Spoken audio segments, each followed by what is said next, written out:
함께 말씀 보겠습니다. 요한복음 11장입니다. 요한복음 11장 39절부터 44절까지 말씀 함께 합독해서 읽도록 하겠습니다. 같이 합독하겠습니다. 같이 읽습니다. 예수께서 이르시되 돌을 옮겨 놓으라 하시니 그 죽은 자의 누이 마르다가 이르되 주여 죽은 지가 나흘이 되었음에 벌써 냄새가 나나이다.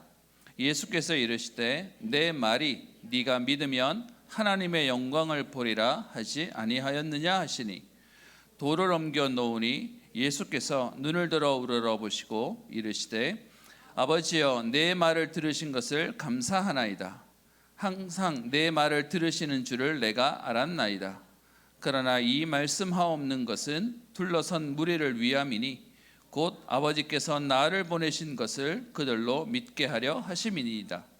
이 말씀을 하시고 큰 소리로 나사로야 나오라 부르시니 죽은 자가 수족을 배로 동인 채로 나오는데 그 얼굴은 수건에 쌓였더라. 예수께서 이르시되 풀어놓아 다니게 하라 하시니라. 아멘. 반갑습니다. 우리 옆에 있는 분들하고 같이 한번 인사합시다. 같이 세계복음합시다.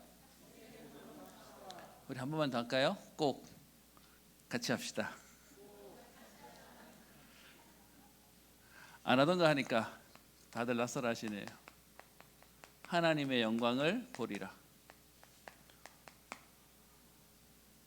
오늘 말씀의 제목처럼 하나님의 영광을 보는 응답의 날 되기를 주의 이름으로 축복합니다. 여러분 지난주를 어떻게 보내셨어요? 저는 지난주간 영상 하나를 봤습니다. 요즘 뭐 이렇게 저는 사실 별로 취미가 없어요. 하루 종일 똑같은 밥 먹어도 안 질려하는 사람인데 우리 집사람이 맨날 속았다 그러는데요. 그런데 뭐 가족들이 이제 보게 되니까 요즘에 한참 넷플릭스에서 떠드는 그 참교육 뭐 그거 이제 좀 몇 개 봤어요. 일단 저는 보는데 일단 너무 재밌게는 봤고요. 그 보는데 제 마음속에 하나 남는 게 하나 있었어요. 그게 뭐냐면 저걸 옛날에는 드라마라고 생각했는데 여러분 요즘은 드라마보다 현실이 더 드라마 같아요. 현실이 더 문제예요. 거기에 나오는 문제들을 보면서 이게 드라마로 나올 만큼의 이게 우리 안에 있는 현장의 모습이겠구나라는 생각이 너무 안타깝고 또 속상하기도 하고 또 저는 아직 자녀들을 키우고 있는 입장에 우리가 세계복음화를 꿈꾸고 후대들을 놓고 기도하는데 재밌게 보면서 한편으로는 저거보다 더 하면 더했지 저게 영화야 라고 얘기할 만한 치부할 수 없는 상황일 거야 라는 생각에 사실 이번 주간에 제게 굉장히 많은 기도가 되는 시간이었고요. 그러다가 이렇게 여러분들은 학창시절 어떻게 보내셨습니까? 저는 제게 너무 감사한 게 제가 은혜 받기 위해 하나님이 이런 저런 것을 보내시면서 뜨거웠던 현장들 막 가슴에 이렇게 있는 현장들이 있는데 다락방에 와서 은혜 받았고 사실은 그 전에 제가 은혜 받았던 데는 그 경배와 찬양이라고 하는 그 집회들이 있는데 요즘 검색했더니 웬만한 영상이 다 남아 있어요. 그래서 그거 보면서 영화를 보면서 안타까운 현장을 보고 그러면서 한쪽에서는 그 옛날 90년대 뜨거웠던 현장들의 모습을 보면서 이렇게 감사하고 또 하나님 이 은혜가 다시 우리에게도 일어나게 해주세요.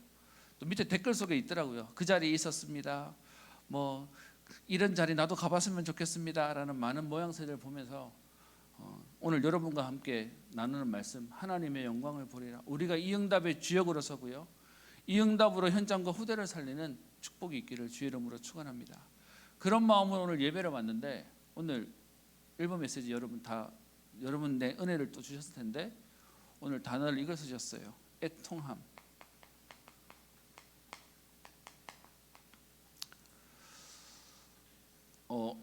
딱 이번 주간에 현장을 보고 있었던 마음인데 메시지로 딱 제 얘기를 하시는데 하나님이 이렇게 나한테 오늘 말씀으로 답을 주시나 보다라고 생각이 들었습니다. 여러분께 여쭙겠습니다. 여러분 지난 주간에 혹시 무엇 때문에 웃으셨습니까? 무슨 일로 웃는 일이 있으셨습니까? 아이고 웃기만 하면 다행이죠. 나는 지난 주간 너무 화가 나고 너무 세상 말로 빡치는데 제가 지난주 설교할 때 너무 해놨더니 저를 보는 사람마다 목사님 어떻게 해요?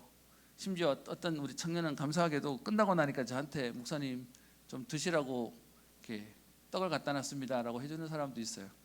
가능한 여기서는 안 좋은 얘기는 안 해야 되겠구나 생각도 들었어요. 여러분께 여쭤봅니다. 여러분 지난 주간 무엇 때문에 웃으셨어요? 무엇이 여러분들을 웃게 만들었어요? 또 반대로 여러분 지난 주간에 혹시 너무 화가 나고 너무 울고 싶을 만큼 힘들었다면 무엇이 여러분들을 힘들게 했습니까? 오늘 메시지대로 얘기하면 그게 영적인 겁니까? 그게 육신적인 겁니까? 오늘 여러분들에게 있는 애통함에 진짜 응답을 찾았으면 좋겠습니다. 저희 집에 막내 둘 아이가 이제 중학생인데 이제 한 친구는 이제 고등학교를 내년에 가야 돼요. 그랬더니 여러분 애들끼리 학교 갔다 오면 하는 말 있잖아요. 저 학교는 어떻고 이 학교는 어떻고 난 저기 죽어도 안 가요. 여기는 뭐 이래서 갈 거예요. 뭐 이런 얘기 하는데 전혀 근거 없는 얘기 있잖아요. 이게 들으면서 그 네 마음대로 안 되는 건데 뭐 이런 거 있어요.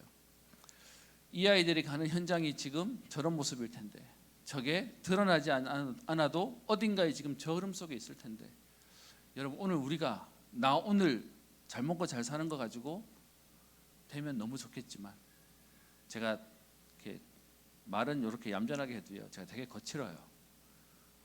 그 남자 3명 있는 집에서 커가지고 저는 제 성격인 줄 알았더니 시간이 지나면서 보니까 이게 어쩔 수 없어 경상도 남자인가 봐. 이렇게 같이 문화가 그렇게 가서 이렇게 뭐 그러고 살았어요. 제가 자랄 때는 세상이 겁나는 게 없었거든요. 근데 제가 결혼하고 아이를 낳았는데 첫째, 둘째, 셋째 다 딸이잖아요. 그러고 나니까 처음으로 세상이 걱정이 되는 거예요. 아이들이 나갔다가 들어오는데 밤에 깜깜하면 꼰대는 되기 싫은데 얘네들이 어서 괜찮을까 걱정이 되고 염려가 되고 이제 뭐 큰애는 이제 원래 또 대학을 졸업해야 되는 상황이 되는데 이제 직장을 가야 되는데 회사는 괜찮을까 이상한 상사 만나면 어떡할까 또 남자는 뭐 이런저런 생각에 고민이 많습니다. 청년인 여러분들은 여러분이 응답받기가 너무 바쁠 텐데 오늘 하나님 앞에서의 진짜 우리의 기도 제목을 찾았으면 좋겠습니다. 오늘 본문 내용 함께 보십시다. 지금 의도적으로 예수님의 공생애를 보고 있는데요. 그 예수님의 공생애 가운데 오늘 예수님이 나사로를 살리시는 오늘 요한복음 11장에 있는 말씀을 함께 좀 보도록 하겠습니다. 오늘 11장 1절을 보시면 이렇게 되어 있습니다. 어떤 병자가 있으니 이는 마리아와 그 자매 마르다의 마을 베다니에 사는 나사로라라고 얘기하면서 오늘 동네가 나오는데요. 베다니라고 하는 지역입니다. 여러분 예수님이 항상 예수님이 계시던 갈릴리에 계시다가 예수님이 예루살렘에 오시면 예루살렘에서 말씀 전하시고 기적을 일으키니까 유대인들이 너무 싫어했죠. 그래서 나주로는 말씀 전하시고 그리고 기적도 일으키시고 능력도 일으키셨는데 예수님이 시간만 되시면 어디 가셨냐 하면 기도하러 가셨어요. 그 기도하러 가는 데가 어디냐? 감람원이라고 하는 감람산입니다. 저는 사실 제 인생에 후회가 보고 말고 하는데 후회가 없는데 딱 하나 아쉬운 거 하나 있어요. 제가 다시 인생이 주어진다면 이건 했었어야 돼 라고 하는 게 뭐냐 하면 신학교 졸업할 때 가는 졸업여행의 성지순례. 제가 그때 너무 어려웠거든요. 빚내서라도 가야 돼 라고 얘기하는데 여러분 그거 아시죠? 내 앞길이 깜깜하면 아무 여유가 안 나요. 그래서 그 어렵기 전에는 그래 성지순례는 가야지. 저희 아버지도 나이 한참 드셔가지고 성지순례 갔다 오셨는데 갔다 오셔서 너무 힘들어하시고 그리고 너무 행복하셨던 그게 있어서 신학교 졸업할 때 제가 가려고 그랬는데 제 인생에 제일 힘들 때였어요. 얼만큼 힘들었냐? 앞이 깜깜했어요. 교역자 하기도 싫을 만큼. 저는 그래서 교회가 힘들다는 게 뭔지 너무 잘 알아요. 어느 교역자 생활할 때인데 제 인생 마음에 교역자 더 이상 못 해먹겠다. 일단 모르겠어. 아무것도 안 하고 그냥 그만둘래. 이 마음을 먹고 있을 때가 딱 그 졸업할 때였어요. 그러고 나니까 어디 졸업여행 가자고 얘기하는데 뭐 생활비도 안 돌아가는데 뭐 지금 인생에 뭐가 있어요. 아무것도 못할 때 그냥 못 갔어요. 그러다 보니 못 간 마음만큼 뭐냐? 자료는 많이 찾아봐요. 여러분 재밌는 건 예루살렘에 이렇게 있으면 예루살렘의 방향이 이렇게 있을 거 아니에요? 예루살렘에 있는 방향 가운데 감람산이라고 하는 데가 여기 있어요. 오른편으로. 감람산이고 여러분 예수님이 감람산에 가셔서 예루살렘에 있다가 감람산에 나오셔서 기도하시고 그러다가 또다시 마을에 들어가시고 하는 생활을 왔다 갔다 하시는데 예수님이 죽기 전에 마지막으로 기도하셨던 데가 어디죠? 감람원이라고 하는 데서 갔는데 땀이 핏방울이 될 만큼 기도했다는 데가 어디죠? 겟세마네. 그게 여기 골짜기 쪽에 보면 겟세마네 동산이 있고요. 요 감람산을 넘어가면 요 뒤에 베다니라고 하는 동네가 있어요. 그 동네 안에 오늘 지금 누가 있냐? 나사로라고 하는, 여러분 이거는 저 누가복음 16장에 나오는 거지 나사로하고 다른 겁니다. 우리 때 제가 학교 다닐 때 맨날 책에서 보면은 나오던 게 남자는 철수고 여자는 영이고, 이것처럼 우리가 아는 예수님이란 이름도 이 나라에서는 특별한 이름이 아니라 그냥 흔한 이름이었어요. 그래서 예수님에 대한 구별을 하려고 사람들이 뭐라 불렀죠? 나사렛 예수라고 하는 부분도 그렇게 얘기했습니다. 그래서 이름은 그냥 여러분 이해하시면 되고요. 요 베다니라고 하는 동네, 제가 이거 준비하면서 다시 한 번 더 확인했는데, 여러분 지금 이 감람산이 예수님이 승천하셨던 곳이거든요. 오늘 메시지와 상관이 없긴 한 건데 주제 보면서 봤어요. 여러분 종교가 얼마나 무섭냐 하면, 예수님이 감람산에서 죽으시고 부활하시고 감람산에 선천해서 올라가 놓으니까 거기에 대한 기록이 있어 놓으니까 사람들이요, 예수님이 다시 올 때 이 모습 이대로 올 거다라고 생각하니까 사람들이 뭐하냐, 자기가 죽으면 자기의 무덤을 감람산에다가 묻어 놓는 게 소원이 됐어요. 지금도 예루살렘에 가면 여기는 전부 다, 예루살렘에서 보는 뷰가 뭐냐, 감람산이 전부 다 무덤이에요. 왜? 재림하고 부활할 때 제일 먼저 부활하겠다고 여기다가 전부 다 무덤을 다 갖다 놨어. 그게 종교적인 열심인 거예요. 어쨌든 이 동네에 지금 나사로라고 하는 인물이 있습니다. 이 나사로에 대해서 성경은 표현하는데요, 3절에 뭐라고 되어 있냐 하면 이렇게 되어 있죠. 사랑하시는 자가 병들었습니다 라고 얘기하면서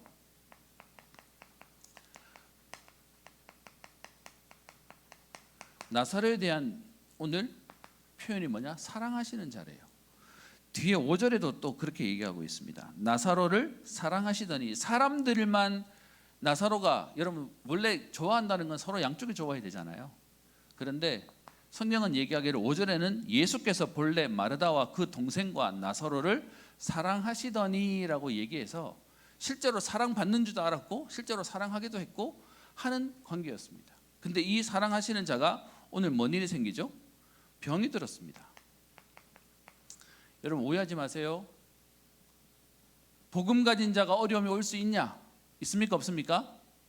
있어요. 근데 왜 저와 여러분들이 요즘 문제 만나면 그렇게 복음 못 누려서 오는 것처럼 다들 종교적으로 율법적으로 눌려 있을까요?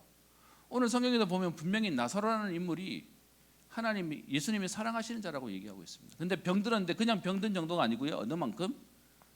죽을 만큼 오늘 병들어 있는 상황입니다. 이런 상황 가운데 오늘 재밌는 건 여기서 전개가 어떻게 되는지 한번 보십시다. 오늘 보세요.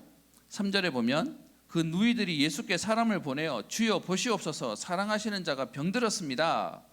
근데 이 얘기를 들은 예수님이요, 4절에 이렇게 표현합니다. 이 병은 죽을 병이 아니라 하나님의 영광을 위함이요 하나님의 아들이 이로 말미암아 영광을 받게 하려 함이니라. 결론적으로는 여러분 아실 겁니다. 이 나사로가 죽을 뻔하다 사는 정도가 아니고요, 예수님이 일부러 죽을 때까지 기다려요. 바로 안 찾아가세요. 그리고는 찾아가가지고 죽은 나사로를 살리세요. 그래서 결론은 하나님의 영광을 보는 응답으로 나타나는데, 문제는 지금 죽었다고 예수님 빨리 와주세요 라고 말하는데, 거기서 예수님이 오늘 이렇게 표현해요. 이 병은 죽을 병이 아니다, 하나님의 영광을 위함이다 라고 얘기하는데, 여러분 이 말이 아멘으로 들렸을까요? 아니면 뭔 소리야 라고 했을까요? 성경에 보면 계속해서 성경에 나오는 내용이 있습니다. 여러분 축복받고 싶으시죠?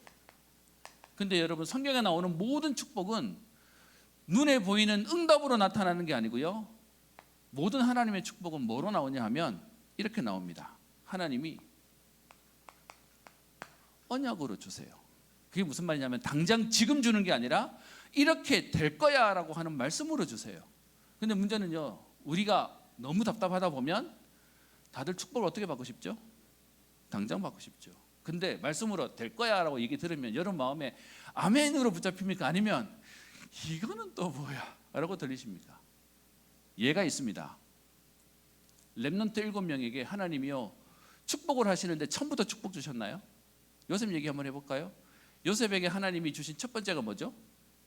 꿈을 통해서 언약을 붙잡게 하셨어요. 근데 그 언약이 성취될 때까지 얼마나 걸렸죠? 최소한 13년이 걸렸다고 얘기하고 있습니다. 모세는요, 우리가 알고 있는 다윗은요, 하나님의 모든 말씀이 뭐냐? 축복으로 주시는데 그 축복이 뭐냐? 언약으로 주세요. 다른 말로 얘기하면 지금 여러분들에게 하나님이 축복을 주시려고 하는데 그 축복을 뭘로 주시냐 하면 눈에 보이는 현실적인 게 아니고 하나님 말씀으로 주시는 거예요.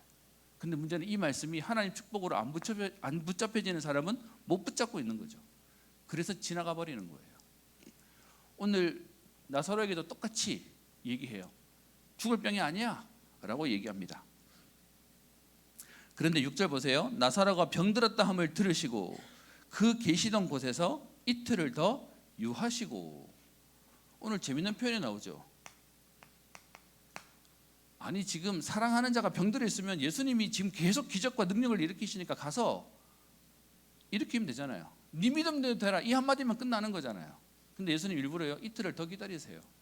뒤에 보면 나오는데 나사로가 죽을 것 같은데 가서 살리는 게 아니라 죽은 나사로를 살리려고 아예 딱 계획하고 계셨던 거예요. 근데 문제는요, 사람들이 이 상황을 이해를 못 하겠죠. 7절, 그 후에 제자들에게 이르시되 유대로 다시 가자 라고 얘기하면서 이틀 뒤에 얘기합니다. 그랬더니 제자들이 그 뒤에 얘기하죠. 8절, 좀 전에 예루살렘에 들어가서 거기에 대한 내용은 8장, 9장, 10장에 대해서 쭉 나와 있습니다. 예수님이 돌에 맞아서 죽을 뻔한 기록이 8장에도 나오고요, 10장에도 나옵니다. 거기서 나왔는데 다시 또 거기를 가자고 얘기하니까 제자들은 말려요. 예수님, 싫어하는 데를 왜 자꾸 가십니까? 라고 얘기하는 거죠. 애통함, 진짜로 못 보면 사람들은 편한 거 쉬운 것만 하려고 생각하게 되어 있습니다. 그런데 예수님이 뒤에 얘기하시죠.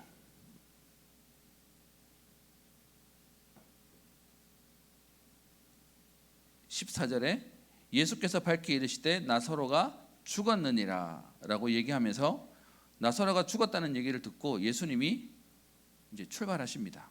그래서 17절에 보시면 예수께서 실제로 베단이라고 하는 지역을 와 보니까 사실 여기 예루살렘에서 여기 오는 데는 거리가 뒤에 보면 약 5리라고 되어 있습니다. 5리면 얼마죠? 심리가 4km고 5리면 2km예요. 여러분 2km 간다고 마음 먹으면 사실은 아무리 천천히 가도 1시간이면 갈 수 있는 거예요. 뭐 산을 넘는다고 쳐도요. 근데 이 거리를 예수님이 가시면 되는데 이틀이나 더 계셔놓고서는 예수님이 가서 보니까 이렇게 돼 있죠. 17절에 나사로가 무덤에 있은 지 얼마나 됐다고요? 여러분 무덤에 있은 지 나흘이라는 얘기는 죽은 지라는 얘기가 아니고 장사 끝내가지고 그 무덤 속에 집어넣은 게 벌써 4일이라는 얘기가 되는 겁니다. 여러분 어떤 면에서는 여러분 이러면 가망이 없는 거예요. 다 끝난 거예요. 실제로 저기 유대인에 있는 전통이 있는데 사람이 죽고 3일장을 하는 이유 중에 하나가 여러분 이건 미신이에요. 그냥 그 사람들이 가지고 있는 미신. 우리나라도 그 문화가 좀 있죠. 3일장 여러분 왜 하는지 아세요? 그 영혼이 죽고 3일 동안은 그 동네에 머물러 있다가 3일 뒤나 되면 떠나난다 뭐 이런 얘기가 있어서 여기서 4일이라고 얘기하는 부분은 의도적으로 지금 게임 끝났다라는 얘기를 말하고 있는 거예요. 그렇게 와 있는데 여러분 이 상황 가운데 예수님이 뒤늦게 4일이나 지나고 나는데 예수님이 나타나니까 사람들의 반응을 오늘 보십시다. 예수님이 뒤늦게나마 오셨다는 얘기를 오늘 18절에 보면 예루살렘에서 가깝게가 한 5리쯤 되며 19절에 많은 유대인이 마르다와 마리아에게 위문하러 왔더니 그래서 성경학자들은 아마 이 나사로가 그냥 정도가 아니라 많은 사람들이 찾아올 만큼 아마 동네의 유지쯤 됐나 보다라고 사람들이 추측합니다. 성경은 이것만 가지고 이해가 되니까요. 어쨌든 많은 사람들이 와 있는 그 상황 속에 20절입니다. 마르다는 예수께서 오신다는 말을 듣고 나가서 맞이합니다. 마르다가 누이고요. 여러분 혹시 지금 우리 다락방에서는 별로 안 쓰는 말인데 여러분 교회 다니면서 마르다 하지 말고 마리아 하세요. 그런 말 들은 말 기억나세요? 마르다는 일하는 사람, 마리아는 하나님 말씀 앞에 있었던 사람. 몰라요? 그래서 여러분들하고는 성경 얘기 좀 많이 해야 될 것 같아요. 어쨌든 마르다가 언니예요. 그리고 마리아가 동생인데 마르다는 그래도 여러분 그거 있죠. 집에 이렇게 장녀, 뭐 K 장녀 이런 말 하는데 장녀가 되니까 예수님 오셨다는 말을 들으니까 지금 사실은 어떤 면에서는 오빠가 죽고 얼마나 지금 낙심해야 되는 상황인데 이 말을 듣고는 뭐하죠? 뛰쳐나갑니다. 20절 곧 나가 맞이하되 마리아는 집에 앉았더라. 여러분 마리아는 왜 못 나갔을까요? 게을러서? 아마 넋놓고 있었을 거예요. 지금 뭔가 다른 걸 할 수 있을 정도의 상황이 안 되는 지금 그 상황이죠. 그러면서 21절에 그 마르다가 가서 하는 얘기 보세요. 마르다가 예수님 오셨다는 얘기를 듣고 뛰쳐나가서 예수님 앞에 얘기합니다. 21절 주께서 여기 계셨더라면 내 오라버니가 죽지 아니하였겠습니다. 이 얘기는 무슨 말이에요? 약간의 불평? 아니면 조금만 좀 빨리 오시지 왜 이제 오셨어요? 뭐 이런 의미겠죠. 그런데 그 다음 22절 보십시다. 그러나 나는 이제라도 주께서 무엇이든지 하나님께 구하시는 것을 하나님이 주실 줄을 아나이다. 여러분 오늘 이 표현을 보면 믿음으로 보이죠. 죄송합니다. 저는 이게 믿음이 아니고요, 종교성이요, 지식으로 알고 있어요. 그러니까 예수님 오셨으면 안 죽었을 거고 그래도 이제라도 예수님 뭐라도 하면 하실 수 있을 겁니다 라고 했어요. 믿고 한 게 아니고요, 그냥 가지고 있었던 걸로 얘기해요. 왜 이렇게 얘기하냐? 뒤에 예수님이 무덤 앞에 가가지고 돌 치우라고 얘기했더니 말했다가 안 됩니다. 왜? 죽은 지 나흘이나 돼서 냄새가 나서 문 열면 큰일 납니다 라고 말하다가 얘기해요. 여러분 그렇다면 안 믿은 거죠. 제가 여러분께 왜 얘기하냐? 제가 아마 여러분들에게 이런 성경 구절 많이 찾아올 거예요. 왜냐하면 제가 이런 모습으로 살았어요. 아는 거는 어릴 때부터 교회 다니니까 많고 들은 거는 많은데 저는 진짜 안 믿는 거예요. 그런데 성경 보니까 이게 내 길을 계속 하고 있어. 오늘 렘넌트로 자란 여러분들하고 여러분들은 아니라고 생각하는데요, 우리 속에 있는 부분들을 한번 확인해 봤으면 좋겠다고 얘기를 하는 겁니다. 그러면서 23절에 예수께서 얘기하십니다. 네 오라비가 다시 살아날 거다. 그랬더니 24절 대답을 어떻게 하죠? 마지막 날 부활 때는 다시 살아날 줄을 내가 압니다. 지금 예수님은 살아난다는 말의 의미가 언제 살아난다는 거죠? 지금. 근데 마르다는 계속 무슨 얘기하죠? 원론적인 얘기. 그죠? 부활할 때는 다시 살아나겠죠. 그때는 되겠죠 라고 얘기하는 겁니다. 그랬더니 예수님이 우리 잘 아는 유명한 성경 구절이죠. 25절 나는 부활이요 생명이니 나를 믿는 자는 죽어도 살겠고, 26절 무릇 살아서 나를 믿는 자는 영원히 죽지 아니하리니 네가 믿느냐? 그랬더니 27절 대답도 너무 잘해요. 주여 그러하외다. 주는 그리스도시요 세상에 오시는 하나님의 아들이신 줄 내가 믿습니다 라고 얘기해요. 그래놓고는 뭐냐, 여러분 알죠? 그 사람들이 민망하면 자리를 피하는 거.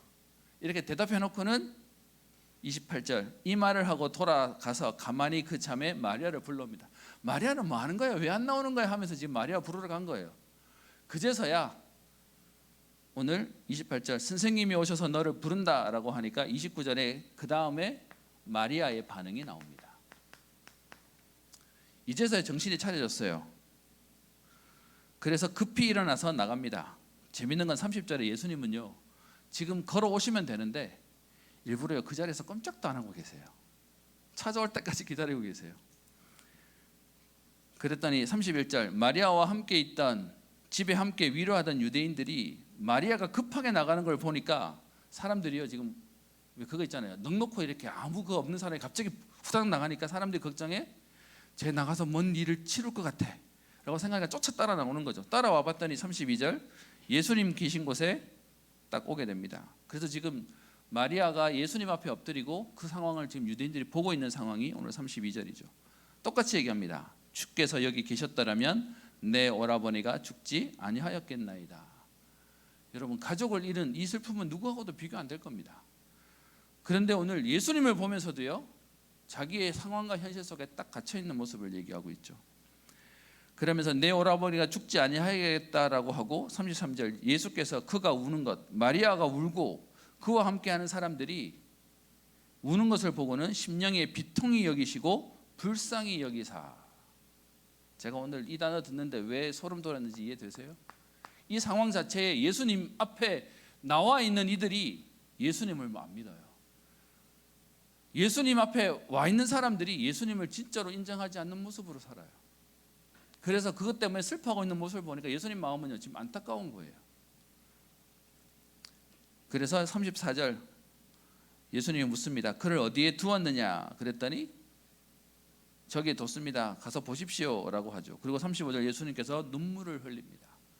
여러분 이건 육신의 눈물이 아니라 진짜 애통함의 눈물을 얘기하는 거죠.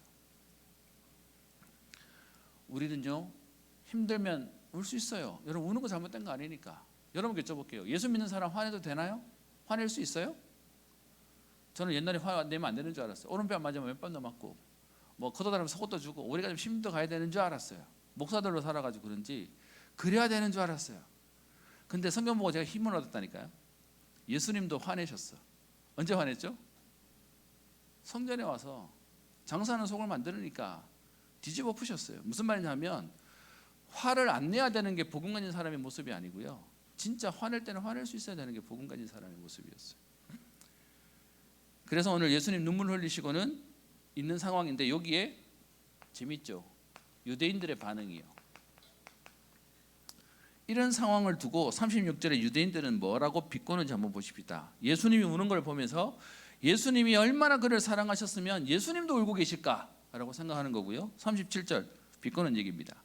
맹인의 눈은 뜨게 한 이 사람이 사랑하는 이 나사로는 죽지 않게 왜 못했느냐라고 비꼬는 사람도 있었다라고 얘기해요. 생각으로 지금 다 하고 있는 거죠. 지금 제가 몇 주째 계속 여러분들에게 믿음에 대한 얘기를 꺼내고 있습니다. 우리 생각으로 제안하는 거예요. 우리 생각으로 하나님은 여전하신데 내 생각으로 안 된다 못한다 할 수 없다라고 딱 대고 있는 거죠. 여기에 더 안타까운 건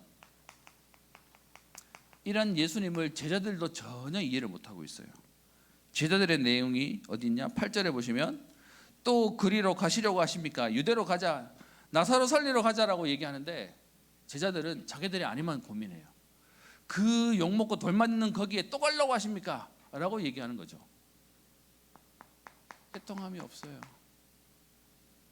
그리고 12절에 지금 나사로가 잠들었다 라고 얘기해서 깨우러 가자라고 얘기했더니 제자들이 하는 얘기가 여러분 그거 알죠? 왜 너무 고통스러워하는 사람이면 옆에 있는 가족들이 차라리 뭐라고 얘기하죠? 차라리 잠들면 고통을 덜 하니까 차라리 자고 있으면 좋겠네요 라고 얘기합니다. 그리고 16절에 이제 나사로가 죽었다고 가자고 얘기하니까 16절에 보시면 디두모라고 하는 도마가 다른 제자들에게 말하되 우리도 주와 함께 죽으러 가자라고 하면서 괜히 또 힘을 내놓는 모습이 나와 있습니다. 전부 다 뭐냐? 하나님이 하시는 걸 못 보니까 전부 엉뚱한 것만 하고 있는 상황이죠. 이런 가운데 예수님이 결론부터 얘기하시면 그 예수님이 무덤 앞에 와서 얘기하죠. 38절 예수께서 속으로 비통히 여기시며 무덤에 가시니 무덤이 구리라 돌로 막았거늘 예수께서 얘기합니다. 돌을 옮겨 놓으라. 그랬더니 마르다가 뭐라고요? 냄새납니다. 이거 치우면 어마어마하게 지금 날 겁니다. 죽은 지 나흘이나 되었고 냄새가 납니다. 그때 예수님이 하셨던 말씀이 40절입니다. 우리 같이 한번 읽어볼까요? 시작. 예수께서 이르시되 내 말이 네가 믿으면 하나님의 영광을 보리라 하지 아니하였느냐. 오늘 하나님의 영광을 언제 본다고요? 언약 붙잡았을 때요. 믿음이었을 때요. 그래놓고는 예수님이 기도하시고 43절 큰 소리로 나사로야 나오라 부르시니 44절에 죽은 자가 수족을 배로 동인 채로 나오는데 그 얼굴은 수건에 쌓였더라. 여러분 우리는 지금 이거 쳐다보면 되게 응답이다라고 얘기했지만 이걸 쳐다보고 있는 사람한테는 이게 지금 뭘까요? 호러예요. 붕대 칭칭 메고 있는 사람이 지금 이러고 나오는 거예요 지금. 그런데 여러분 이 상황 가운데 제 마음에 사실 저 이 말씀을 전도학교 제가 대학생 때 받았던 말씀인데 여러분 이렇게 냄새나서 무너져 있는 현장에 하나님이 결과를 어떻게 하시죠? 나사로가 살아났다 정도가 아니고요. 예수님이 이렇게 표현합니다. 풀어놓아 다니게 하라.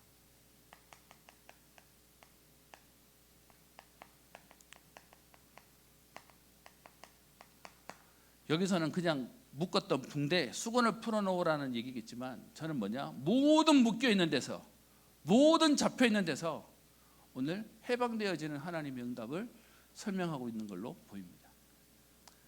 여러분 이 내용을 오늘 여러분들과 함께 여러분 이 내용이 옛날 얘기고 다른 사람 얘기가 아니라 오늘도 그리스도 언약 붙잡고 그리스도와 우리와 함께 하시면 내가 있는 현장에 하나님의 응답은 올 수밖에 없을 겁니다.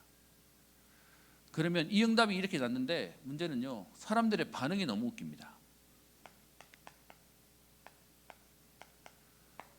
하나님이 살아계신 게 맞으면, 제가 자주 쓰는 말 있죠. 물 마시면 갈증 해소되고 밥 먹으면 배가 부릅니다. 기적이 아니라 당연한 거죠. 하나님이 살아계신 게 맞고 우리와 함께 하신 게 맞다면 우리 현장에는 응답이 오게 되어 있습니다. 그 응답인데 문제는 응답 오고 난 뒤에 사람들의 반응이 다른 거죠. 여러분, 이 상황이 이렇게 나사로가 살아서, 죽은 나사로가 살아서 나오는데 대제사장과 바리새인들이 오늘 하는 반응이 뒤에 45절 이후에 나옵니다. 마리아에게서 와서 예수께서 하신 일을 본 많은 유대인들은 믿었지만 어떤 자들은 바리새인에게 가서 이 상황들을 다 알립니다. 이것 때문에 문제는 사람들이요, 너무 많이 예수님을 따라가는 상황이 되니까 53절에 보면 이렇게 되어 있습니다. 이날부터는 그들이 예수를 죽이려고 모의하더라. 여러분, 응답이 오면 좋다고요? 우리나라에 있는 안 좋은 속담 하나 있죠. 사촌이 땅을 샀는데 왜 배가 아플까? 지금요, 종교인들이 가지고 있는 모습입니다. 하나님의 응답이 오는데 누군가는 여기서 딴 거 하고 있어요. 여러분, 혹시 투표하셨습니까? 오늘 지금 예배 시간이라 지금 하라 할 수는 없는데 지금 올라오기 전에 연락 왔어요. 행정국에서 투표 숫자가 너무 적대. 투표 좀 독려해 달래. 여러분, 이거 투표 왜 번거롭게 이렇게 한지 아세요? 우리 단체에 고소 고발을 얼마나 많이 했냐? 제가 숫자를 얘기하면 여러분 놀라실 거라서 2자리를 넘어섭니다. 3자리를 넘어섭니다. 계속 시비 겁니다. 그러다 보니까 이 시비 거는 거에 광주 세무서가 이 들어오는 민원을 안 할 수 없어서 우리한테다 뭔가를 보냈어요. 그래서 요거에 대한 대꾸를 해줘라고 얘기한 거거든요. 그게 정관 내용 바꿔라. 근데 저희 입장에서 이렇게 정관 한번 하고 투표하는데 여러분 너무 정신 없잖아요. 그래서 우리 연말에 할게. 우리 연말에 원래 하기로 돼 있으니까 대신 상임위에서 이렇게 처리해서 이렇게 바꾼 걸로 가고 연말에 하겠다라고 해서 공문을 해서 그렇게 통과가 된 줄 알았어요. 그게 지난 4월 달 초였으니까요. 근데 지금 몇 주 전에 연락이 왔어. 뭐냐면 정관 바꾸라고 했는데 당신도 안 바꿨으니까 우리 교회가 가지고 있는 종교 법인에 대한 세무서에서 하는 우리를 아웃시키겠다라고 되니까 지금 부랴부랴 그럼 우리 할게 이래가지고 지금 만들어 놓은 거예요. 근데 저 아마 또 할 거예요, 얘네들. 제가 뭔 얘기하냐? 악이 바치니까 계속 하나님이 하신 응답을 보고 누군가는 계속 딴짓하고 있어요. 이런 가운데 정작 유대인들은요, 오늘 아까 읽었죠? 나사로가 살아나는 걸 보면서 예수님을 믿었다라고 되어 있습니다. 45절이죠.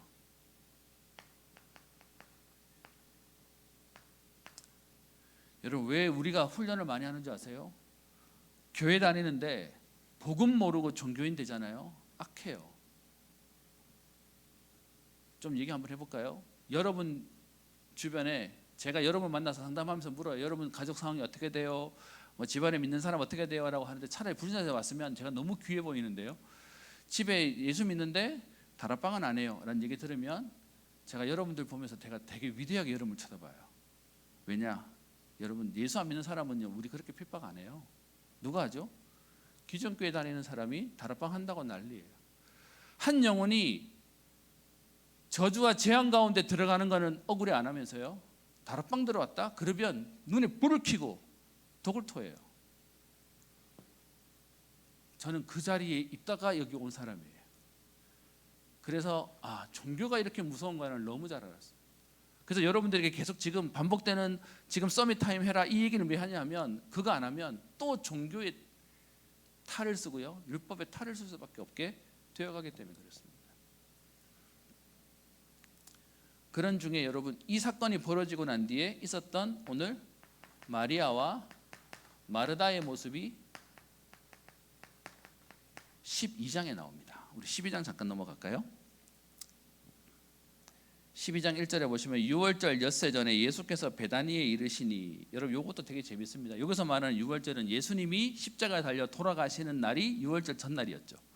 그거 전에 예수님이 예루살렘에 들어오시는 주일을 뭐라 부르죠? 종려주일. 그거보다 하루 전에 토요일 날 지금 베다니에 와 계시는 상황입니다. 이곳은 예수께서 죽은 자 가운데서 살리신 나사로가 있는 곳인데 여기서 예수를 위해서 잔치를 베풉니다. 똑같은 구절이 있는 마태복음과 마가복음에 보면 이 집이 나사로의 집이 아니라 베다니에 있는 다른 사람을 치유했던, 그래서 그 사람 집에 지금 들어와서 식사를 하고 있는 상황인데, 여러분 생각해 보세요. 그 베다니에 예수님이 오셔서 죽은 나사로를 살리셨고 거기 예수님 온다고 찾아간 마리아와 마르다 입장에서는 얼마나 고마울 거 아니에요. 근데 거기서 반응이 확 갈립니다. 뭐냐? 오늘 성경은 재밌는 표현을 쓰고 있는데요. 2절, 거기서 예수를 위해서 잔치가 벌어졌는데 마르다는 뭐 하고 있어요? 일하고 있었어요. 야, 예수님이 오셨으니까. 여러분 여기서 이 그림은 우리 부모님들한테 많이 보는 그림 아닌가요? 우리 교회에서 많이 보는 어른들의 그림 아닌가요? 여러분 마르다가 틀렸다 이렇게 말하면 안 되지만 마르다 입장에서는 예수님 오셨으니 잘 대접해야 돼 라고 얘기해서 일하고 있는 거예요. 근데 오늘 마리아는 뭐 하고 있죠? 예수님과 함께 앉아 있는 자 중에, 여기는 그 표현이 없네요. 여기에 똑같은 제가 말씀드린 마태복음 26장, 마가복음 14장에 보면 이때 마리아는 예수님의 말씀을 듣고 있었다라고 얘기하고 있고요. 그러다가 식사 중에 마리아는 뭐 하냐? 오늘 뒤에 나옵니다. 3절에 지극히 비싼 향유를 가져다가 예수님의 발에 붓고 자기의 머리털로 그의 발을 닦게 되어지는 일이 생겨집니다. 오늘 이 본문에는 지금 그렇게 많이 얘기하지 않는데요. 마태복음과 마가복음에서는 이 복음이 증거되는 그 자리에 이 여자가 한 행동도 증거되어야 할 것이다 라고 얘기하면서, 마리아가 오늘 지금 여러분 예수님이 잡혀가시기 전날 여섯째 날 전에 지금 본인에게 왔을 때 마리아가 뭐하냐? 예수님이 사실 여기서 말하는 향유는 귀하게 쓰는 우리로 치면 향수 같은 개념인데요. 이 향유를 주로 언제 썼냐 하면 사람이 죽고 시신에 염한다고 할까요? 그때도 이걸 쓰는 거예요. 물론 돈 있는 사람들만 쓰는 건데, 마리아는 예수님이 누구신지를 알았어요. 기적을 보고 난 뒤에 마르다는 일하러 가고요, 마리아는 말씀에 집중하는 응답을 봐요. 그래서 여러분들 지금 이 부분을 잘 모르시나 본데, 우리 어른 세대에서는 야 마르다 할래 마리아 할래 그러면 마리아 해야죠. 근데 현실로는요 전부 다 마르다 하고 있는 게 우리의 모습이었어요. 하나님의 영광을 보려면 여러분 그래서 뭐 해야 될까요? 열심히 일하는 게 아니에요. 오늘 내가 믿으면 하나님의 영광을 보리라 라고 얘기하고 있어요. 저와 여러분들이 진짜 하나님의 영광을 보려면 뭐 해야 되겠습니까? 오늘은 여러분들에게 조금 더, 그동안은 개인적이었다면 오늘 조금 더 시대를 봤으면 좋겠습니다. 여러분 혹시 들어보셨나요? 포스트 모더니즘이라고. 저는 제가 구학번으로 신학교 다닐 때 이 단어를 처음 교수님이 쓰셨습니다. 그때만 해도 그냥 막연했어요. 근데 시간이 지나고 나니까 너무 보입니다. 여러분 이거 요즘 검색하면 다 나오죠. 포스트 모더니즘이 뭐죠? 표준이 있었어요. 기준이 있었어요. 그래서 이성과 논리 그리고 절대적인 가치가 있었던 그런 시간이었습니다. 근데 포스트는요 그게 지나가고 난 그 다음 세대예요. 그러다 보니 지금은요 다양성이 전부예요. 다른 말 얘기하면 왜 그래야 되는데 이럴 수도 있지, 왜 이렇게 해야 되는데 저럴 수 있지. 근데 여러분 이 포스트 모임의 제일 문제가 뭐죠?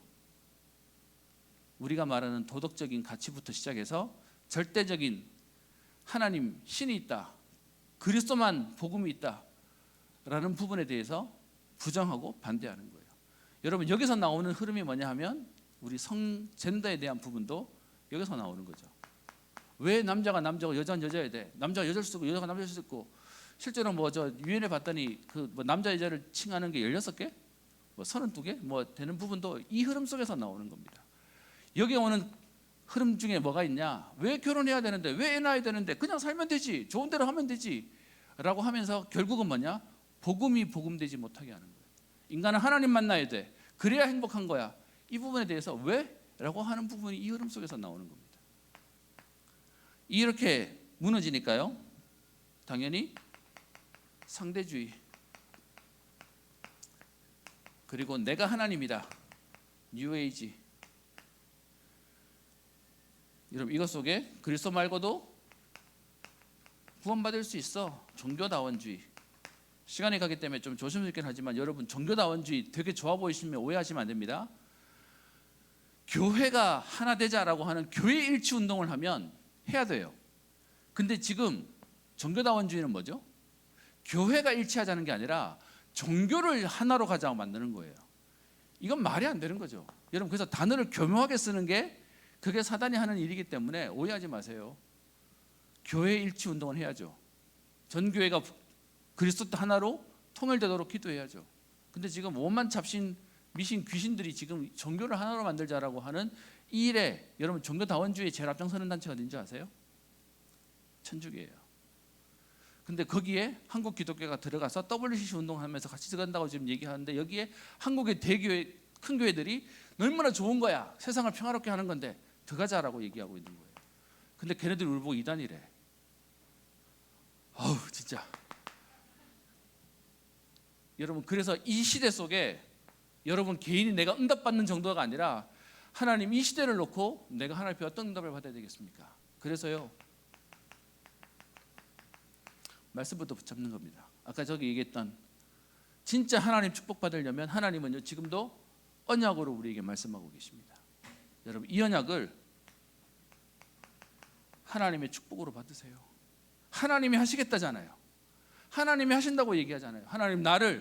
하나님 시대 살리고 교회 살리고 하나님 후대 살리고 237 나라 살리고 셋들과 금토일 시대 묵상 시대에 하나님 응답의 주역으로 서게 하옵소서.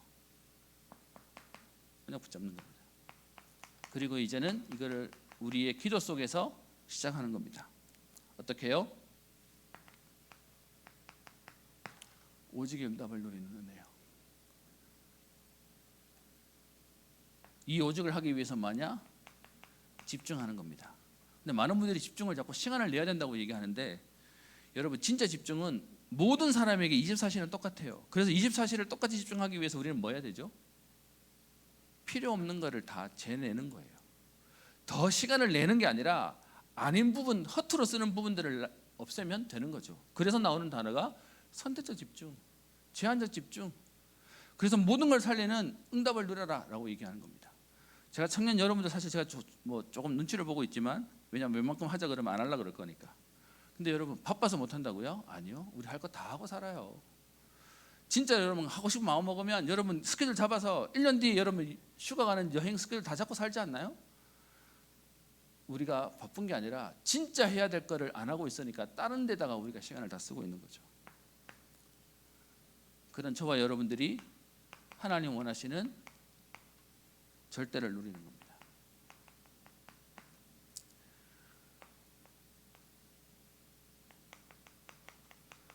제가 이런 단어들 여러분께 잘 안 썼어요. 왜냐하면 너무 거창해만 보이니까. 근데 여러분 하나님의 영광을 보리라. 하나님이 하시겠다는 거예요. 그래서 여러분 하라는 게 아니라 언약만 붙잡으면 하나님 하시는 겁니다. 결론입니다.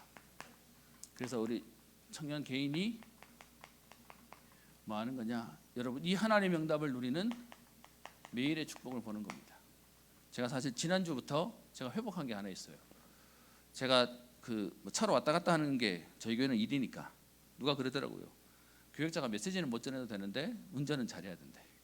이렇게 다니는 거리가 많으니까요. 그렇게 다니는데 제가 그 시간에 항상 메시지 듣는 거 아니면 제가 찬양을 좋아해서 거기만큼은 마음껏 들을 수 있으니까 했는데 제가 사실 행정 목사하면서 내 전화를 가지고 이렇게 그냥 밋밋하게 다닌 지가 좀 됐어.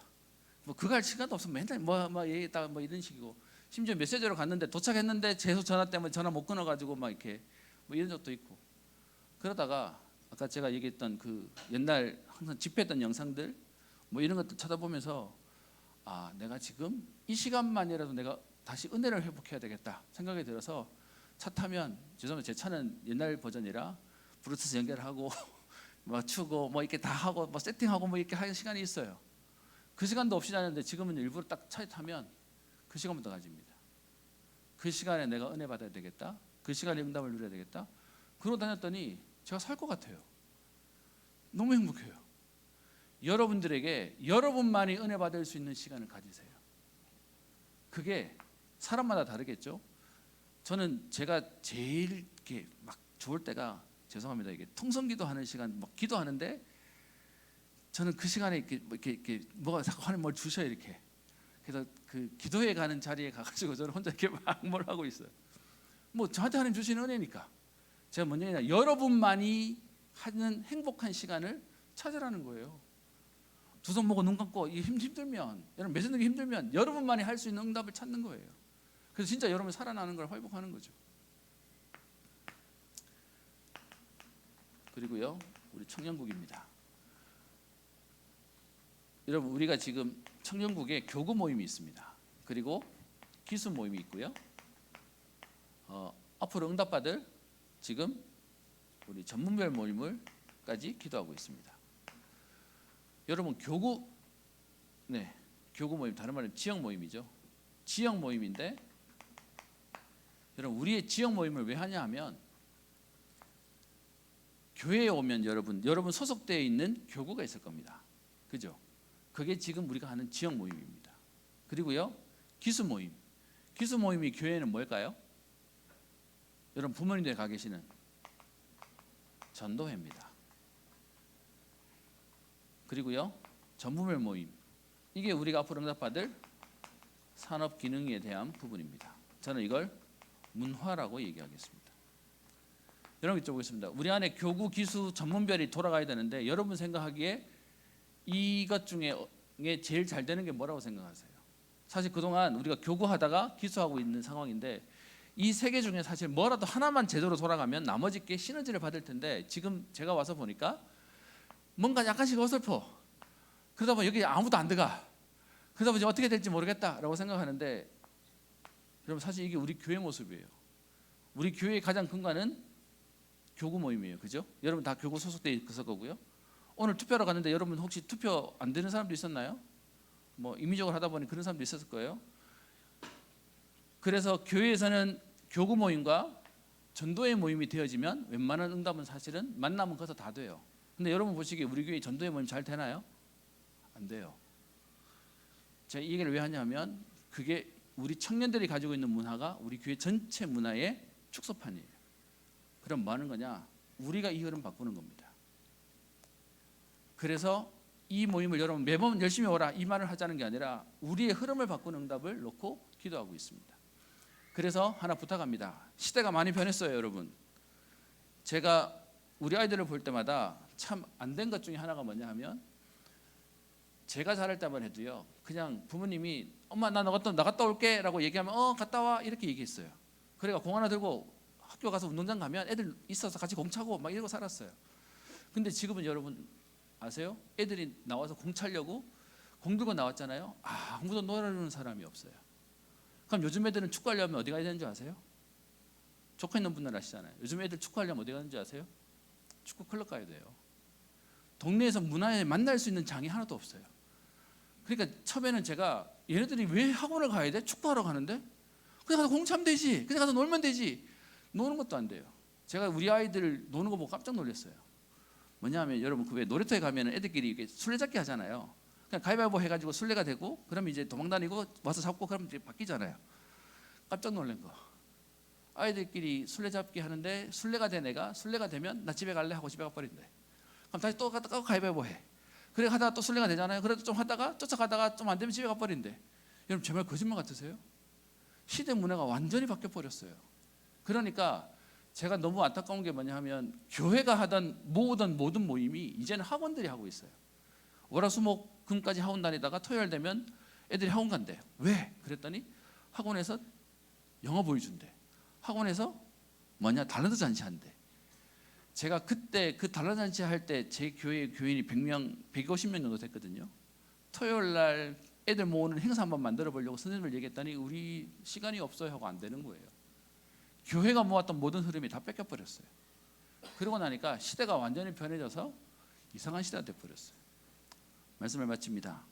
청년인 여러분들에게 우리가 복음과 함께 문화를 살려야 되는 이유가 하나 있는데요. 그게 뭐냐 하면 여러분 예전에는 애 낳는데 여러분도 이미 꿈꾸고 계시죠? 결혼해서 애 놓으면 여러분들이 꿈 같은 휴식 시간 어디죠?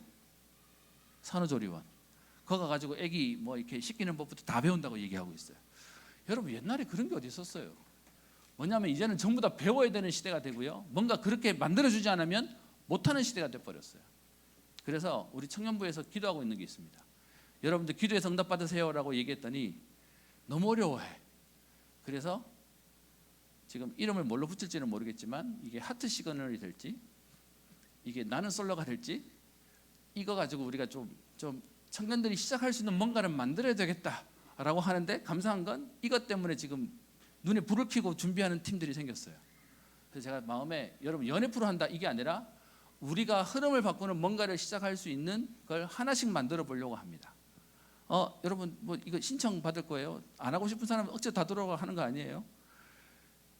제가 얘기하는 건 이런 걸 하나하나씩 해서 청년들과 함께 우리 현장에 시대를 바꾸는 응답들을 만들어 가려고 기도하고 있습니다. 저도 사실 걱정되긴 해요. 교회 안에서 이거 만들었다 어떻게 됐지? 그런데 시대가 변했어. 그 변한 시대 흐름에 우리의 응답들을 찾아가려고 기도하고 있습니다. 그래서 여러분 청년국을 놓고 기도해 주시고 또 우리의 있는 생각에서 시대를 놓고 기도하는 응답이 있었으면 좋겠습니다. 그리고 마지막 우리 청년 리더수련회 죄송합니다. WRC 우리 리더수련회도 잡혀 있고 있는데 청년은 여러분들이 직장 때문에 안 쉬운 거 압니다. 저희 집에 큰애도 이번에 인턴 3개월 하는데 딱 걸려버렸어요. 그러다 보니 평상 집회 안 빠지는 녀석이 아예 그냥 갈 생각도 안 하고 뭐 준비도 안 하고 뭐 시간이 안 되니까 여러분도 안 될 거라고 압니다. 근데 여러분 내 마음속에 포기하는 거랑 오늘 메시지에 나온 것처럼 네가 믿으면 하나님의 영광을 보리라 다른 겁니다. 기도 속에 그 하나님의 응답을 누리는 우리 모든 청년들 되기를 주의 이름으로 축복합니다. 기도하겠습니다. 하나님께 감사를 드립니다. 내가 믿으면 하나님의 영광을 보리라고 하신 주님, 하나님 우리 안에 있는 종교적인 율법적인 복음 아닌 다른 모든 것들을 하나님 내려놓게 하시고 오직과 유일성의 축복을 누리게 하셔서 절대 불가능에 도전하는 재청조의 응답을 누리는 주역들 되게 하옵소서. 하나님 기도가 되어지게 하여 주옵시며 기도의 행복과 힘을 얻는 주역이 되게 하옵소서. 감사드리며 살아계신 우리 주 예수 그리스도의 이름으로 기도드립니다. 아멘.